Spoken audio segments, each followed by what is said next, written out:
আমরা তো কাজ পাই না। আজকে তাহলে কি ফ্লোর ঢালাই দিবেন? হ্যাঁ, এই ফ্লোর ঢালাই দিবেন? আচ্ছা আচ্ছা, এই সব বার কর তো, বের করো বের করো। আচ্ছা, এই একটা ফ্লোর ঢালাই দিবেন না দুইটা ফ্লোরে ঢালাই দিবেন? দুইটাই ঢালাই দিবেন। আচ্ছা,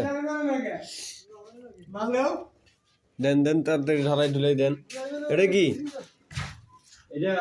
হ্যাঁ, তুরুম তুরুম বাথরুম। আচ্ছা আচ্ছা, কি খবর? আপনি এখনো মাল ফেলান নাই? এটা কে? সিদ্দিক। হ্যাঁ।